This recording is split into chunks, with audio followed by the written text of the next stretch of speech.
예배마다 감동을 좌우하는 것이 주로 찬양과 말씀에 달린 것 같지만 찬양이 없어도 또 설교자에 상관없이 늘 강력한 메시지를 받고 또 잔잔하고 묵직하게 계속 되새겨보는 예배가 있습니다.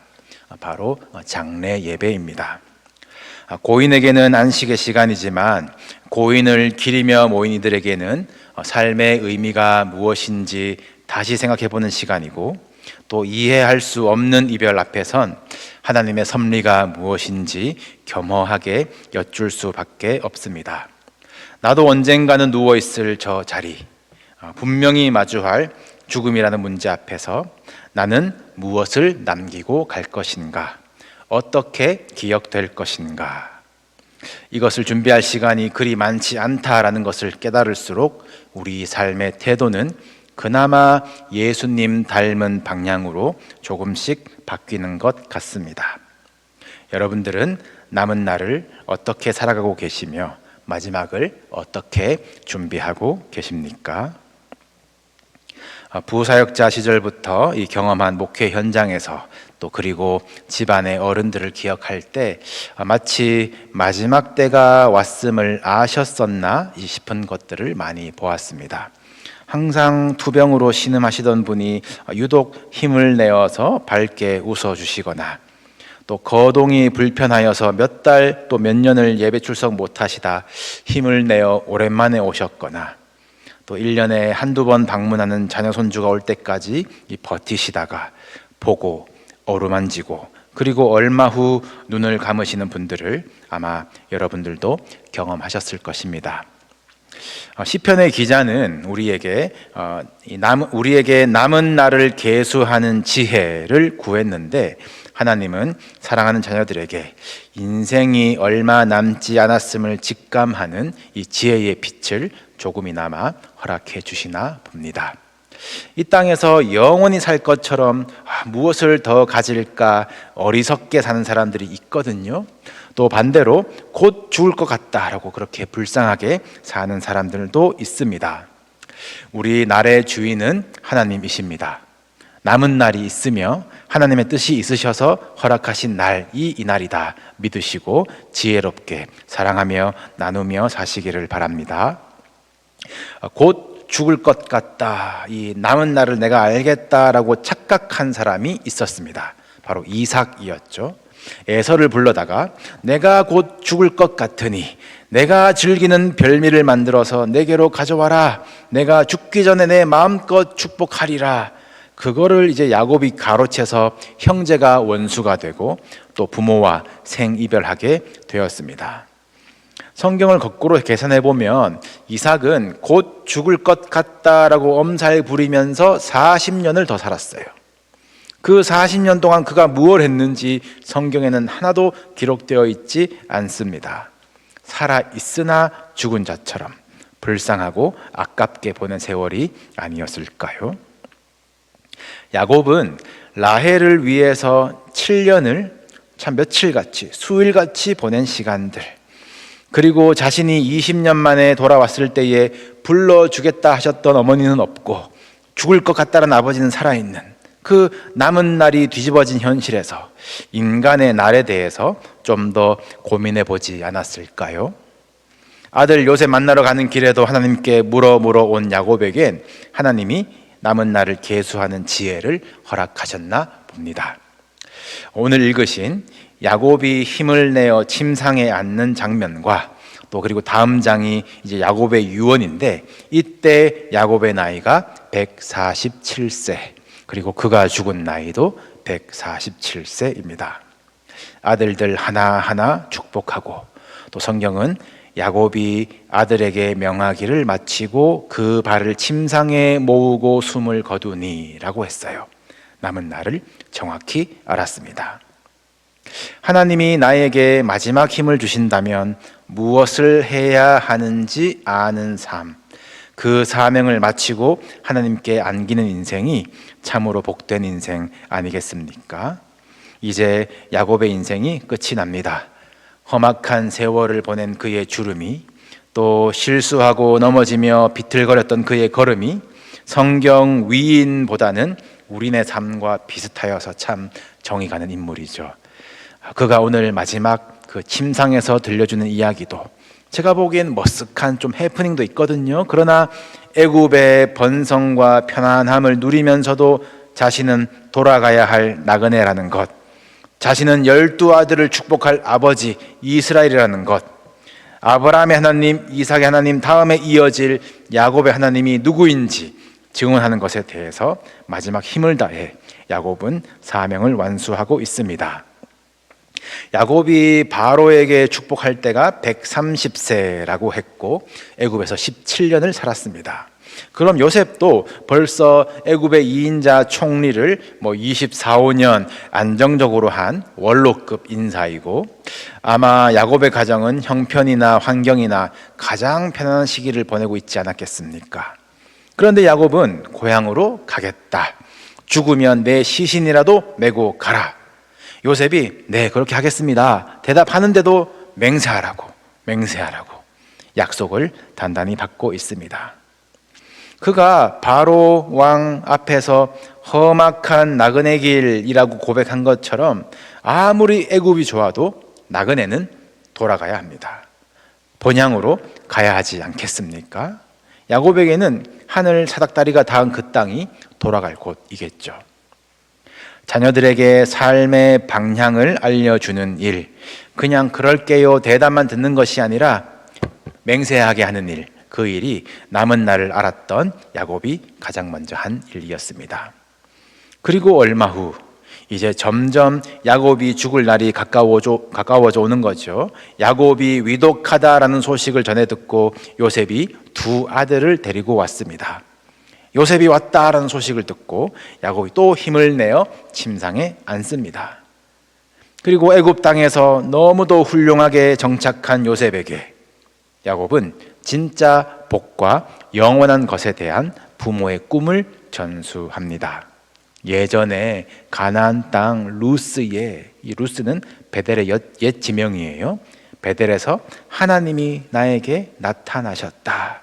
그리고 복을 주셔서 베델, 그 가나안 땅이 우리의 영원한 소유가 될 것이다 라고 약속하셨다. 하나님이 우리에게 주신 약속은 거기에 있다. 그리고는 요셉의 장남인 므낫세와 에브라임을 야곱은 내 것이다 라고 선언해 버립니다. 요셉이 총리 되면서 결혼했거든요. 25년 차입니다.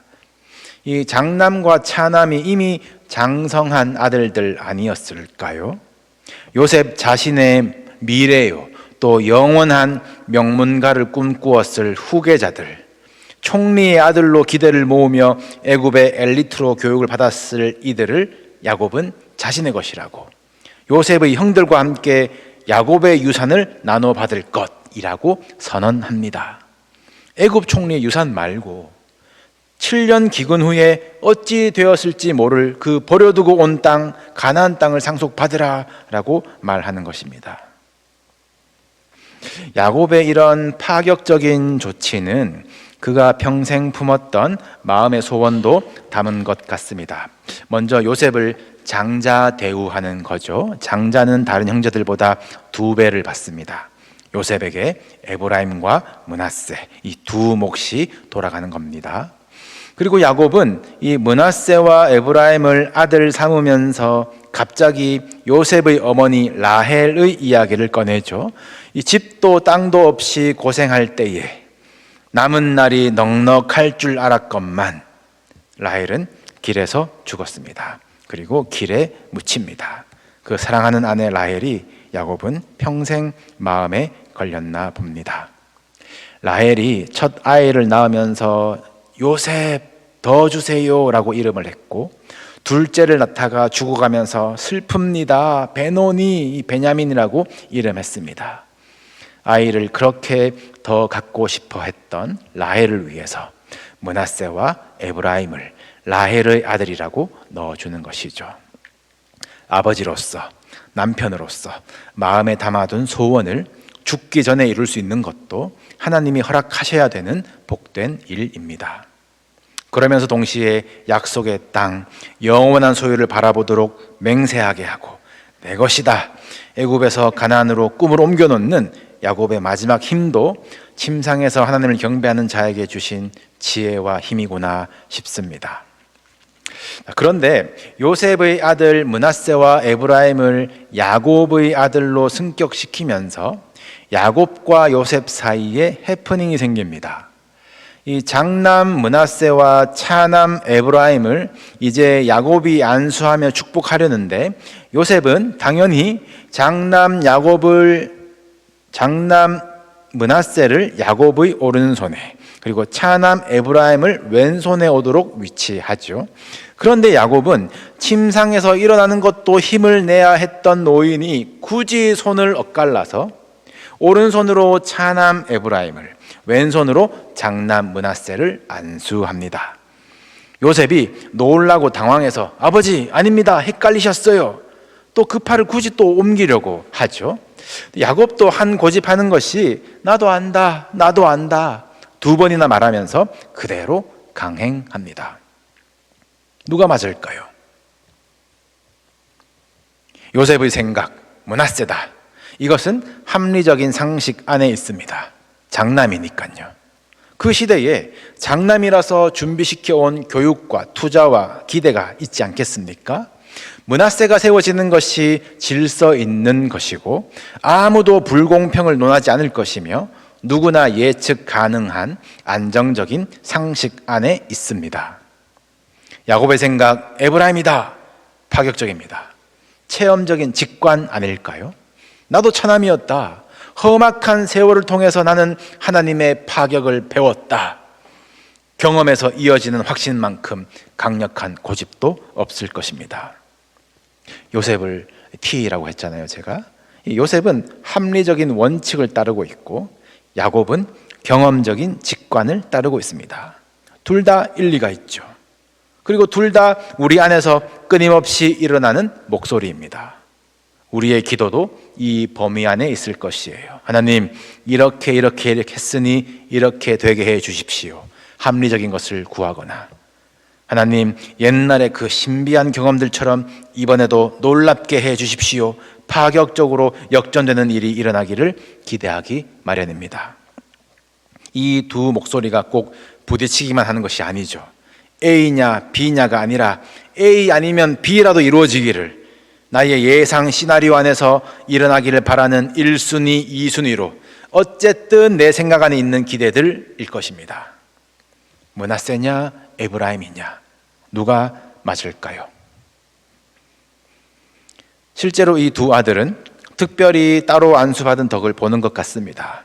므낫세는 요단강 동서로 큰 땅을 차지하고 에브라임은 강력한 힘을 가진 지파로 앞서가 나가죠. 그런데 하나님은 레위 자손을 구별하셔서 그들을 통해 예배를 받으시고 유다 지파 어느 시골에서 다윗이 나오더니 거기서 예수 그리스도가 오게 하십니다.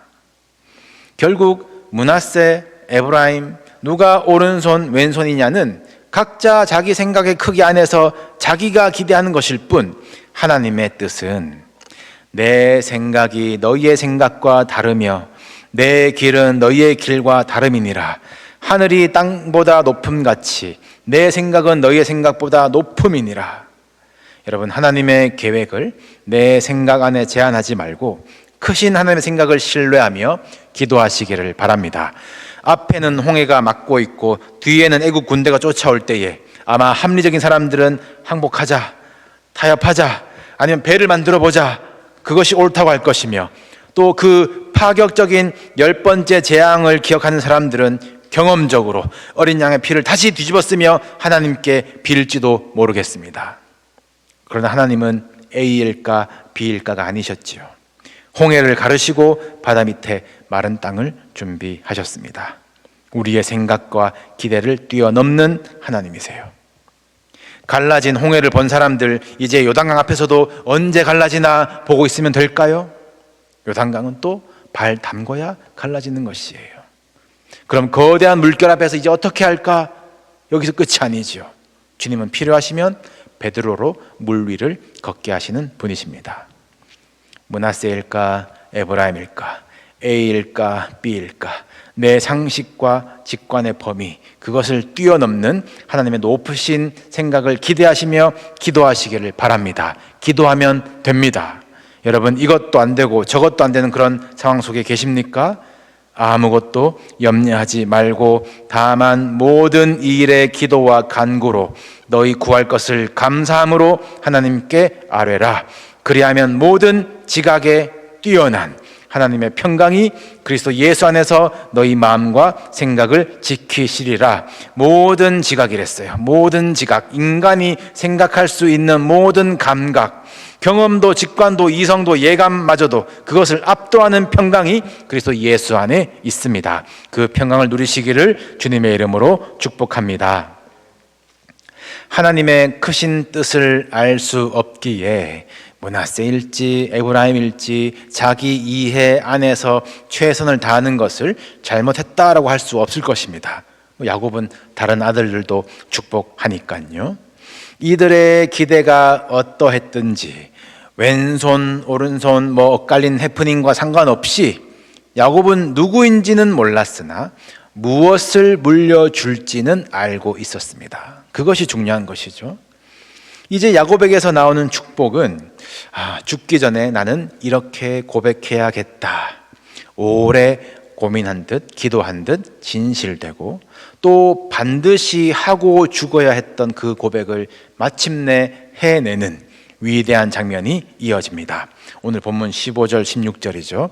그가 요셉을 위하여 축복하여 이르되 내 조부 아브라함과 아버지 이삭이 섬기던 하나님, 나의 출생으로부터 지금까지 나를 기르신 하나님, 나를 모든 환난에서 건지신 여호와의 사자께서 이 아이들에게 복을 주시오며 이들로 내 이름과 내 조상 아브라함과 이삭의 이름으로 칭하게 하시오며 이들이 세상에서 번식되게 하시기를 원하나이다.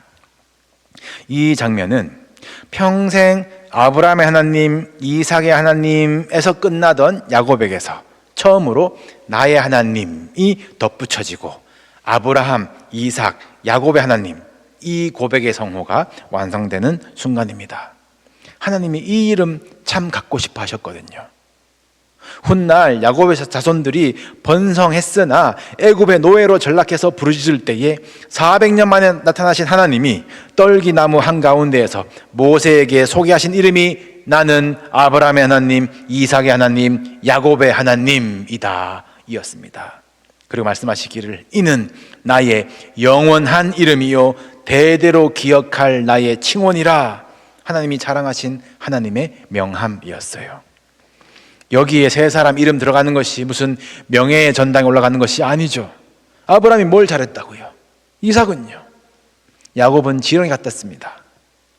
이 이름은 하나님이 아브라함과 이삭과 야곱을 자랑하신 것이 아니라 아브라함을 붙들고 이삭을 업고 야곱과 씨름하면서 이들을 통해 끝끝내 언약을 이루어 가신 하나님의 신실하심이 빛나는 성호, 약속하신 것은 반드시 이루시는 하나님을 대대로 기억할 하나님의 칭호인 것입니다. 그러니 하나님의 신실하심이 끊기면 안 되거든요. 아브라함, 이삭 건너뛰고 요셉 이렇게 가면 신실한 것이 아니거든요. 야곱이 죽기 전에 이 계보를 이어서 아들에게 넘겨 주어야겠다. 내 이름과 아브라함과 이삭의 이름으로 칭하게 하시오며 야곱 자신의 하나님이 누구인지 고백하는 것이 너무 중요한 것입니다. 그럼 야곱이 고백하는 나의 하나님은 누구실까? 야곱은 하나님을 나의 출생으로부터 지금까지 나를 기르신 하나님이라고 표현합니다. 나를 기르셨다. 특이하죠? 이 단어를 명사로 바꾸면 하나님은 나의 목자 되신다라는 뜻입니다. 자신은 양이라는 것이에요. 다윗보다 먼저 야곱이 하나님은 나의 목자시라 라고 고백했습니다. 야곱은 압니다. 목자가 얼마나 힘든지. 그가 외삼촌 라반과 언쟁할 때에 내가 낮에는 더위와 밤에는 추위를 무릅쓰고 눈붙일 겨를도 없이 양을 쳤나이다 그랬어요. 여러분, 목자가 밥만 먹입니까? 다윗은 사자와 곰과 싸웠다라고 했어요. 여러분, 양이 이미지대로 온순하고 쉬울까요? 이사야는 말하기를 우리는 다 양 같아서 그릇 행하고 각기 제 길로 간다라고 했습니다. 양은 지독하게 말 안 듣는 것이에요. 맨날 어디 혼자 가다가 빠져서 건지러 가야 합니다. 야곱은 자신이 인생을, 집안을 이끌어가는 목자인 줄 알았는데 양이었고, 하나님이 목자 되셔서 양 같은 나를 출생으로부터 지금까지 기르셨다, 건지셨다. 출생으로부터, 나는 출생할 때부터 뒤꿈치를 움켜잡고 더 가지려고 안지려고 살아왔는데, 하나님은 지팡이와 막대기로 나를 험악한 세월, 사망의 음침한 골짜기를 지나게 하시며 나를 인도하셨고, 이젠 나로 움켜진 손을 펴서 축복하는 자 되게 하셨구나. 애굽의 총리인 요셉과 애굽 사람으로 태어나고 자란 에브라임과 므낫세 앞에서, 그 애굽의 한복판에서 애굽이 가증히 여기는 목자, 나는 내 목자 여호와의 은혜로 여기까지 왔다. 그분이 우리가 대대로 부를 한 분 하나님이시다. 그렇게 고백하고 있는 것입니다. 여러분도 나의 하나님이 고백되시기를 축복합니다. 여러분이 부르는 하나님은 성경 속에만 계신 하나님이십니까? 아니면 목적을 두고 나를 창조하셔서 출생으로부터 나를 기르시고 인도하고 계신 하나님이 나의 목자 되심을 알고 계십니까?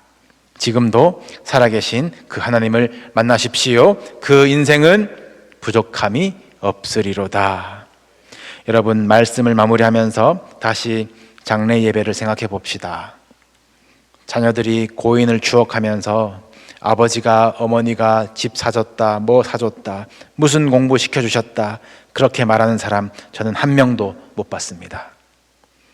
나에게 무슨 따뜻한 말, 진실된 말을 해주었는지 자녀는 들은 말을 기억하고, 내 부모는 어딜 향해 신실하게 걸어갔는지 그 삶의 방향과 뒷모습을 증언하더라고요.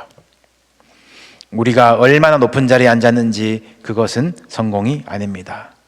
야곱처럼 힘을 내어서 일상의 침상에 앉아 자녀를 축복하고 내 하나님을 전해줄 수 있다면 그것이 복된 인생인 줄로 믿습니다.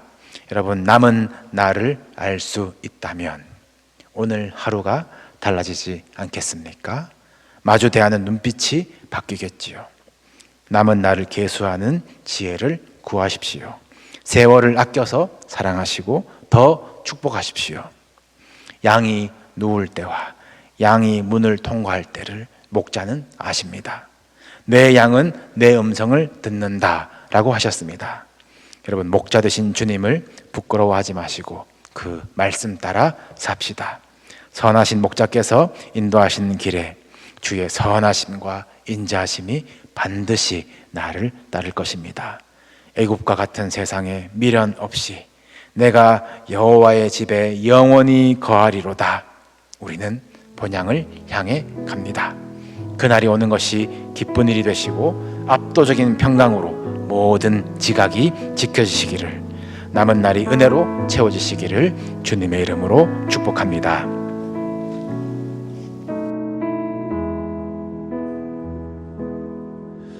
우리 살아가는 모든 날들이 다 주의 숨결 속에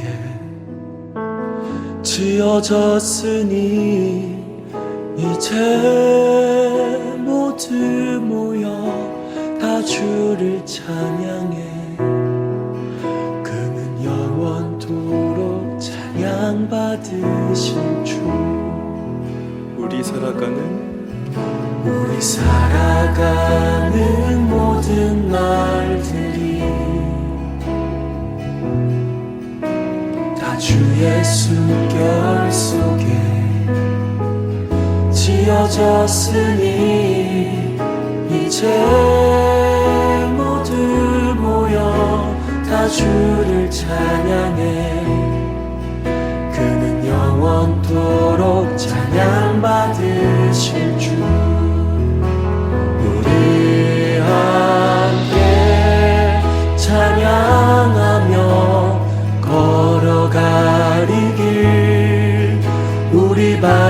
발걸음 그가 이끌어 주시리.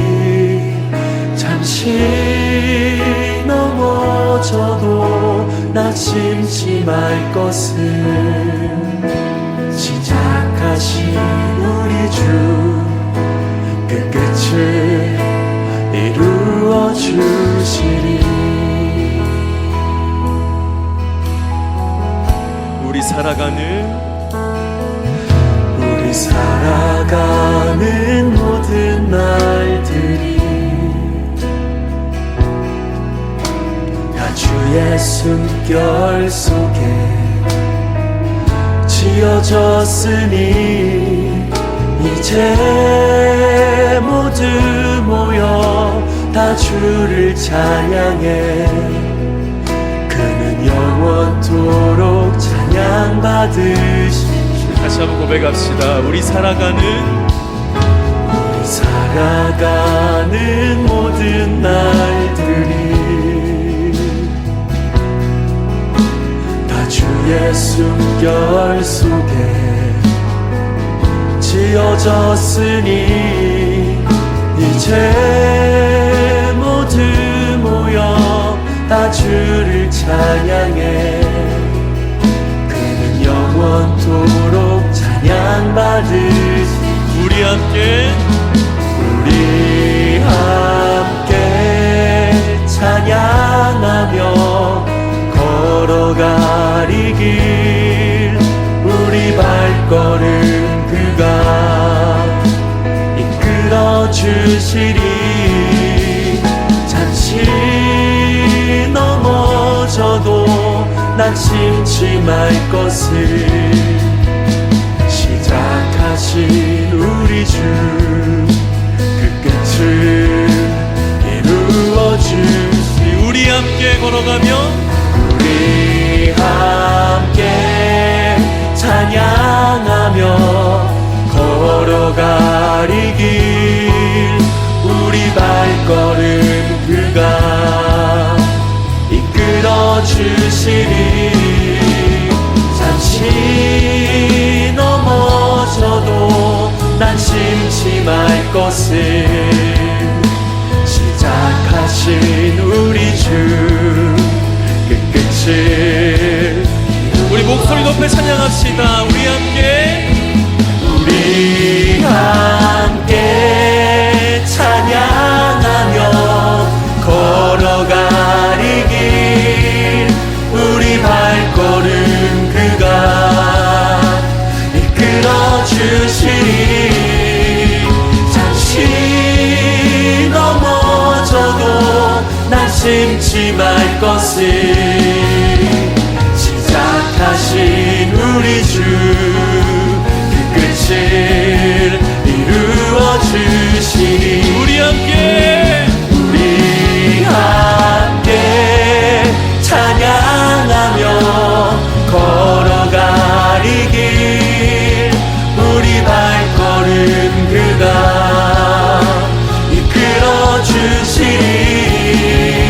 잠시 넘어져도 낙심치 말 것을 시작하신 우리 주 그 끝을. 우리 마지막으로 고백하겠습니다. 우리 함께 찬양하며 우리 함께 찬양하며 걸어가리 길. 우리 발걸음 그가 이끌어 주시리. 잠시 넘어져도 낙심치 말 것을 시작하신 우리 주 그 끝을 이루어 주시리.